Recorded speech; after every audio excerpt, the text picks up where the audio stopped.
ball swinging in, and it's a fair ball, and Wayzata wins it. Champlin Park back to state for the third straight year.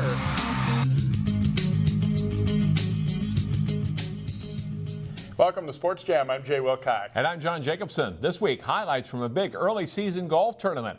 We'll hear from the Maple Grove softball team after a key win. And we'll take a look back at a story we did with the Northwest Suburbs' most recent NFL draft pick when he was starring for Park Center.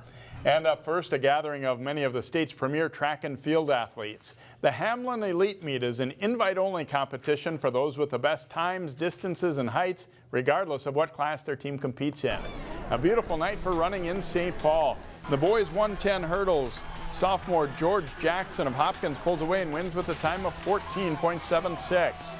The girls 4x200 relay, Prior Lake wins with Mara Gillum in gold, anchoring Wayzata to a second-place finish. In the boys 4x100 relay, the Hopkins team of Ty Bennett, Jalen Champion, George Jackson, and anchor Joe Fonbala set a new state record with a time of 41.35 seconds. The boys 800 meters, Wayzata's Patrick Leonard with a great kick at the end, but he can't quite catch Chaska's John Starkey. Leonard finishes second. The girls 800, Totino Grace's Emily Meyer battles to the end and takes second behind Rosemount's Lauren Peterson. Maple Grove senior Evan Hall was second in the 100, and he comes back to win the 200-meter dash in a time of 21.85. Here's what a couple of the local winners had to say after their races. It's funny because as I was warming up for the 200, my brother called me up, and he said that he noticed I got second in the 100, and he just gave me a good pep talk. I love that guy, and he lit a fire in my belly for that one. So I came into that race, and I really wanted it. I sensed it when the gun went off, you know, because we worked too hard to not run what we ran today. And that was with slight mistakes in the handoffs and us having bad races beforehand. But I can tell you now, at state, June 8th, it will be something special. Some of the state's best boys golf teams get together each April to play in the preview tournament, at one time called the Tri-State Invitational. Two local teams teed it up in the two-day team event. A windy day Friday for day one of the 36-hole tournament. Maple Grove and Wayzata, the local teams playing, and this is Wayzata's Cooper Markham. He shoots rounds of 84 and 82 to place second on his team. His teammate Brendan Lee putting for par here on Edinburgh's 17th hole. He rolls it in on his way to shooting rounds of 82 and 76 to finish in a tie for 36th place. Now to defending state Class 3A champion Maple Grove, and check out the chip shot by Peyton Miller. He hits the recovery shot on the 6th green and rolls the ball within a foot of the cup. He would tap in for par on his way to a two-day total of 156 and a tie for 28th place. His teammate Nate Adams with a very good chip of his own on the par 5 first hole. He gets this down hole high to about 3.5 feet of the cup, and Adams sink that putt for a birdie. He ties for 32nd place with rounds of 78 and 79. Here are the final team scores. Waconia wins the event thanks to a blistering 291 team score on day 2. Maple Grove finishes second. Edina comes in third with Minnetonka fourth. Wayzata places 15th. Waconia's Joe Adams wins medalist honors with back-to-back rounds of 72. Josh Galvin of Maple Grove finished 6th, 4 shots behind Adams. The Maple Grove and Champlin Park softball teams are expected to be top contenders in the Northwest Suburban Conference. They met up in a good one on Maple Grove's home field. And it's a pitcher's duel right from the start. Maple Grove's Ava Dueck gets Alyssa Blaska swinging here. And Piper Otto of Champlin Park is just as good. She fans Elizabeth Berry of the Crimson in the early going. Dueck finishes off Lexi Steffes with a strikeout as the game is scoreless through 2 innings of play. In the third, Maple Grove trying to get the offense going, but check out the diving catch by Rebels first baseman Holly Blaska. She throws to first to complete the double play. And that saves at least 1 run because the next batter, Jade Tomashek, blasted over the fence and left. It's a solo home run, and it's 1-0 Crimson after 3 innings. In the 6th, Maple Grove bunts into trouble again as Berry's try is snared by Abby Gilk, and she throws to first to complete the double play again. Maple Grove makes the plays in the field to help Dueck to a shutout, Barry with a nice pickup in the 7th as Maple Grove holds off the Rebels for a 1-0 win. We'll hear from the Crimson later in the show. The Armstrong softball team took 3 lopsided losses to begin the season. They played much better than that record looked as they met Totino Grace on the Eagles' home field. With Armstrong up 1-0 in the 3rd, Paige Lloydell drops a hit in down the right field line. Isabella Jacobson and Kate Lloydell score to make it 3-0 Falcons. In the 4th, Lucy Moose drives in a run with a base hit to center. Nikki Ringel scores and Armstrong goes up 4-0. They break it open in the 5th as JoJo Harrison's liner is off the tip of the first baseman's glove. Mary Isaac scores, and after hesitating, Paige Lloydell also comes home. The Falcons get 3 to go up 7-0, and they hold off a Grace rally. 7-3 Falcons is the final. The Champlin Park boys tennis team lost for the first time Thursday against Andover. They look to bounce back as they played host to Armstrong. At number 1 singles, Ben Leeton of Armstrong's in the near court against Dom Witt. Leeton with a drop shot into the wind, and then he fires a forehand winner in what turns into a good match. Former Champlin Park player Dan Schink in red is the new Armstrong head coach. Back to first singles after Witt receives serve. After an exchange, Witt fires a forehand winner. He wins 6-1, 5-7, 10-6. At number 2 singles, it's Kyle Horton of Champlin Park in the near court against Evan Axel. They each use the net, with Horton getting the best of this point. He rolls to a 6-1, 6-1 win for the Rebels. At first doubles, Grant Hilbrand serves and his partner Cade Moffat hammers the overhead on the way to a win. Champlin Park takes this match 7-0. Also in boys tennis, Wayzata hosted Hopkins in a late conference match. Trojans wearing blue, Royals in white. Number 1 singles, Wayzata's John Foley meeting Ken Song. The two exchange a couple of shots, and Foley able to get Song on the run and puts away an overhead winner, and he wins the match 6-2, 6-2. First doubles, Brett Eliason serves for Hopkins. His partner Ari Siegel puts the shot between Michael Deal and Will Dieters for a point and a game win in the first set. Later, it's Dieters serving for Wayzata, and both he and Deal deliver nice shots at the net to take the point. They go on to win their match 6-2, 6-3. At second doubles, Sanjit Shah serves for Wayzata. His playing partner, Austin Cheng, hits a nice shot for a winner. They beat Jack Wang and Avery Trong 6-2, 6-2. Number 3 singles, a good exchange of shots between Hopkins' Jacob Goldfarb and Wayzata's Jae-Ho Hong. Goldfarb with a strong forehand winner for a point. Later in the set with Hong now in the near court, another good rally. Hong will hit one deep to the baseline that Goldfarb returns wide. Hong wins the match 6-1, 6-4. At second singles, Colin Badoon of Wayzata facing Felix Johnson. Badoon wins this point and takes the match 6-3, 6-2. Wayzata sweeps singles and doubles. They win 7-0, and they are now 5-1 on the season. Trojans Jay will be at the Dinah Invitational this weekend. Yeah, that should be some great competition. In some ways, it's better than the state tournament, I think, with the teams that show up there. Next up on Sports Jam, highlights from the weekend, baseball and lacrosse. Stay with us. Other great chances too. Here's on to the front, fires and scores. Welcome back to Sports Jam, and time to talk baseball. The Osseo baseball team has lost its share of close ball games already this spring.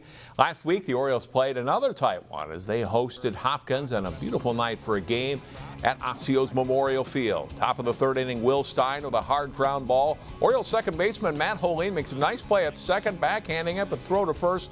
Too late to get the runner. Wyatt Nelson scores, and it's 2-0 Royals. The Orioles get a run back in the bottom of the 3rd. Seamus Reese singles to left field. Lucas Partnett comes around to score, and it's a 2-1 game after 3. It stays that way until the 6th inning. The Royals' Louis Felamavicius singles to left field. Ball is bobbled out there, and that allows Calvin Harris to come around and score to make it 3-1 Hopkins. And the Royals hold that lead. Bottom of the 7th, tying run on base for the Orioles, but relief pitcher Nick Canitz gets a strikeout to end the game to earn a save in relief of Miles Halligan. Hopkins wins 3-1 and also beat Eden Prairie 11-1 on Friday. The Royals are now 6-2 on the season. The Armstrong and Totino Grace baseball teams were in the hunt for the Northwest Suburban Conference title until the final week of last season. Both teams are off to strong starts this spring as well. They met up last week on a sunny afternoon at Grace. The top of the second, Totino Grace escapes the jam with a pitcher's best friend. The Eagles turn a 6-4-3 double play on Bjorn Jensen's bouncer, and it stays scoreless. Both defenses play pretty well. Ben Palmer of TG bounces it down the third baseline. Nathan Pertula fields it cleanly and fires to first to get the out. Armstrong breaks the deadlock in the third. After a bases-loaded walk, Jensen grounds a single through the left side. Pertula scores, and Tyler Shell's right behind him to score as well. And the Falcons go up 3-0. They add another in that third inning as Logan Elands drops a single into right to bring Bo Human in with the fourth run of the inning, and it's 4-0 Armstrong. And their defense helps to keep it that way. Second baseman Elands catches the liner and has a short flip to first to double the runner off. Armstrong looks to add a run in the fifth, but Totino Grace plays good defense as Jordan Page hits a fly ball to left. Stephen Hand makes the grab and fires home to catcher Eric Radizek for the tag as the Eagles get the double play. And Armstrong continues to make the plays in the field as Pertula handles a soft bouncer and comes up throwing. Armstrong wins it 4-0 to move into first in the conference, but they did lose their first league game Thursday to Irondale. The Maple Grove baseball team hopes to be a contender by the time section play rolls around in late May. The Crimson, though, were just 1-4 entering play when they were at home to take on Anoka. Top of the third inning, Anoka's Nathan Culley with a fly ball to right, misplayed and dropped by the outfielder, and 2-run score on the play for the Tornadoes. Same inning, Cody Lindenberg legs out an infield single to score Charlie Buffy for a 4-1 lead. Bottom of the third, Frank Bolkers strokes the base hit for Grove to score Ethan Elias, and it's 4-2 on the RBI single by Volkers. Bottom of four, Elias laces a line drive, but a great catch by Anoka second baseman Noah Johnson ends the frame, stranding a runner on third. Grove ties the score in the fifth, and then in the bottom of the seventh with 2 outs, Jeremy Click rolls it in the hole, and Dylan Peck hustles home for the winning run. Grove wins 5-4 on the walk-off hit by Click. The Crimson host Park Center on Thursday. Now to lacrosse. It's been an up-and-down season for the Armstrong girls team. The Falcons, though, performed well in a CCX TV game against Totino Grace. New Falcons coach Kerry Torgerson is an Armstrong grad. After an early Grace goal, Armstrong takes over. Mayula Shamlensuk scores 3 in a row. This one makes it 3-1 Falcons. Carly O'Donnell sets up Riley Carpentier for the goal to make it 4-1 Armstrong. Alexandra O'Malley finds Jenna Ott cutting in the middle. Ott gets free to bury the shot for a 6-1 Falcons lead. Chemlensuk gets control of the ground ball and scores to her 5th goal of the first half. Armstrong is up 9-1 at the half. Totino Grace gets the offense going a bit early in the second half. Alani Brands cuts across the middle of the defense to score, and it's 11-3. Armstrong scores the last 5, though. O'Donnell gets 3 in a row, and Armstrong wins it by a score of 16-4. It's still early this season, but the Maple Grove boys lacrosse team is dominating the competition so far. They aim for their 4th straight win as they hosted Andover in Northwest Suburban Conference play. Big save early by Maple Grove goalie Joel Johnson as he stops Kyle Nelson to keep the Huskies off the scoreboard. A short time later, the Crimson strike first. Jaden Cruz fires in a shot to make it 1-0 just over 3.5 minutes into the contest. Then Max Leaf heads toward the net. His shot deflects over to Riley Casibo, who scores, and it's 2-0 Maple Grove, and they are just getting going. Watch number 27, Cody Binstock, wind up and fire high into the Andover net. It's 3-0 Maple Grove. Still in the first quarter, Grant Zick shot Karam's right to Leaf, and he scores to make it 4-0 Crimson after 1. In the second quarter, Maple Grove continues to attack. Drew Heisler takes the pass and scores the second of his 4 goals in the game to put Maple Grove up 7-0. And a couple of quick passes before the ball ends up with Cade Urquhart. He scores to make it 8-1. Maple Grove wins it over Andover 17-4. They enter this week with a 4-0 record. And John, boy, so far so good. They're looking very strong. A veteran team. It's a nice club Maple Grove's got. Next up here on Sports Jam, we're heading back to the archives for a story on the area's most recent NFL draft pick, Park Center graduate Amani Hooker. On Saturday, 2016, Park Center High School graduate Amani Hooker was selected in the 4th round of the NFL draft by the Tennessee Titans, following a stellar collegiate career at the University of Iowa. In this Sports Jam Spotlight flashback, here's Jason Malone with a story he did on Amani during his senior year at Park Center. Describe Amani Hooker in one word. Phenomenal. That kid is doing things that you rarely see in high school. He definitely is. Hooker plays quarterback, running back, receiver, and defensive back for the Pirates. He also returns kicks, and the senior excels in every phase of the game. My dad always stressed being aggressive and physical and just knowing the game. So I guess when I was younger, I always wanted to play every position. Like my 6th grade year when I played right guard. So I mean, I'm used to playing everything, so I guess that plays a big factor now. He'll push you to make you better, everyone on the team. Even if they don't play as much, he'll keep them, make them work harder to get on the field. That's just his personality. His IQ for the game of football is off the charts. And there's some times where he's playing quarterback, I let him call plays, and we just sit back and just let him go, give him an opportunity to, you tell us what you see. And if you like stats as a way to measure skill, how's this? Hooker has 12 passing touchdowns, 4 receiving, 4 rushing, and 4 interceptions returned for TDs, including this one that went for 100 yards against De La Salle. Asked to pick his favorite position on the field, Hooker says it's on defense. The combination of hitting and having the chance to score is what he enjoys the most. He has this saying, offense you wear a lot of makeup, defense you don't.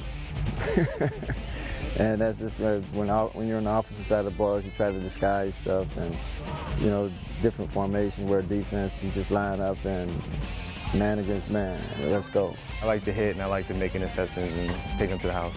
Hooker is verbally committed to Iowa for football. I just really like the coaching staff, how they've been together for 10, 15 years and how they plan on staying, and just what they do to help develop players and to be one of the best players in the country, and that's the main thing, the coaching staff. But right now he's hoping to lead Park Center on a deep playoff run, and even though Hooker himself won't talk about it, he's a top candidate to win Mr. Football. I mean, he's done more for one team than any kid in the state. You look at his stats. You tell me one kid has got 4 or 5 pick sixes. And I'm not talking about 5, 15 yards. He's got 60, 80 yards. What he does in the kicking game, all phases. I mean, our last 2 games, he's accounted for 10 touchdowns. We think, he should be. The Pirates finished that season 8-3, losing to Spring Lake Park in the section final. Amani will be attending a Titans 3-day rookie mini camp upcoming in Nashville. Sports Jam returns in a moment as Jay talks with the Maple Grove softball team. Welcome back to Sports Jam. It's been a great start to the season for the Maple Grove softball team, and we're talking to them after a tense 1-0 win over Champlin Park. And we'll start with Jade Tomashek delivering the game's only run in this one. How much fun was today to be out here and be involved in such a tight game like this against another pretty good team? It was pretty fun. It was a good experience because our team hasn't really been in that tight of a game yet, and our defense was really good, so I'm pretty proud of us. Talk about the hit that delivered the only run of this game. As you came up there, what were you thinking? Were you thinking possibly trying to drive one out or not? I was just thinking about my last at bat and how I could make an adjustment to possibly driving a run. You've obviously got a very good pitcher, but like you said, defense, it matters a lot too, making some crucial plays in tight situations. Is that something this team prides itself on a little bit too? We just have a good defense, and if the ball's hit to us, we try to do our best to handle it any way we can. Obviously not all smooth sailing this week. You guys had a loss earlier, but in some ways, is that not a bad thing to maybe kind of refocus everybody and get ready for the rest of the games here too? Yeah, I think that game definitely made us realize what we need to work on and really bring the team together and focus on what we're trying to do and our goals. All right, Jade, thanks for joining us. Good luck the rest of the season here. Thank you. And Ava Dueck spinning a shutout here against Champlin Park. They've got some hitters in that lineup. You know, how did you feel out there today, and how much fun was the game to be a part of? It was a ton of fun. I know a lot of girls on that team, and they're all really good hitters, and so it was fun to compete against them. And I knew that win or lose, like, they were always going to have me, my team was always going to have my back, so it was just fun to pitch confidently and ultimately pitch well, I guess, at least this time. Yeah, how important was this to have a bounce-back game after the Anoka game?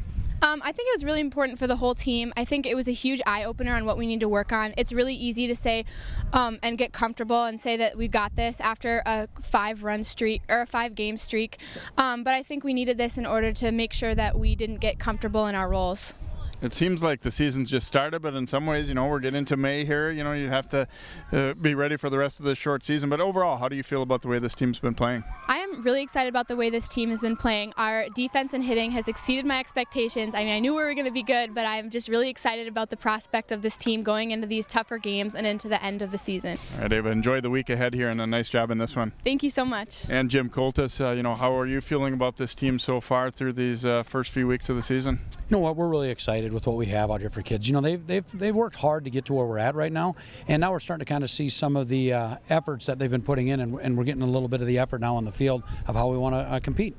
This is a good battle today, and obviously these schools are close by, and in the winter season you coach Champlin Park. Is this one a special one when you play a team like that? Yeah, it really is. You know, well, I live in Champlin too as well, and you know, and it's super special. A lot of those kids over there I know, or I've known just through the whole softball program and growing up in the area where I'm at. So yeah, it means a whole lot to get to play those guys. Plus, I get a little bragging rights with Matson tomorrow. Do you like the way the team bounced back from a tough loss to Anoka too? Yeah, you know what? We had a great practice yesterday. We were out there for about 2.5 hours yesterday, just going through a lot of things, and the energy was much better today on the bench. I just think, you know what, we did start out 5-0. I think maybe the kids thought it might come a little easy, and that Anoka team's a heck of a hitting softball team over there, and they gave us everything we wanted, and they ended up on top there 4-3. But I do think it did refocus us, and you know, no one wants to lose, but I don't think it was the worst loss in the world for our team. Jim, thanks for joining us, and best of luck the rest of the season here. I really appreciate it, guys. Thanks for all you do. All right, Jim Koltes, the head softball coach at Maple Grove, after a nice 1-0 victory for his team over Champlin Park, as they've been off to a great start so far this season. Sports Jam continues in just a moment. Looking for local? Even more local? CCX Media gives you the option to connect with your community on multiple levels. CCX Cities focuses directly on what's happening in your city through community corner videos, weekly interviews with local mayors, and features on local businesses and nonprofits. Plus, full coverage of city meetings, community parades, concerts, and much more. Our content can be watched at home or on the go. Connect to what's happening in your community. Visit ccxmedia.org. Be a part of a Father's Day tradition by attending the Crystal Airport Open House on June 16th. Find out more at ccxmedia.org under Cities and in the Community. What makes your community feel like home? Is it knowing what's happening in your neighborhood? Or when people know your name? Connections make us a community. For more than 30 years, Northwest Community Television has connected citizens, neighbors, even sports fans through video. As life gets busier than ever, we will still offer you a connected community experience through CCX Media, so you can stay connected to the place you call home. There's a race for everyone at the Birdtown Races coming up on Saturday, May 18th in Robbinsdale. Find out more at ccxmedia.org under Cities and in the Community. A reminder that our Play of the Week returns this week. We have 4 new plays each week to vote on. Go to our website at ccxmedia.org and go to the Play of the Week page under the Sports tab and vote for your favorite play. We will announce the winner on the May 6th Sports Jam, as well as have 4 new plays for you to vote on then. Our game of the week is a Northwest Suburban Conference baseball game featuring Tutino Grace in Champlin Park. The game is Thursday afternoon at 4:30 and airs live on CCX and on our website, ccxmedia.org. You can also catch the replay Thursday night at 10 here on CCX1. And that will do it for this week's show. Thanks for watching. See you next time here on Sports Jam.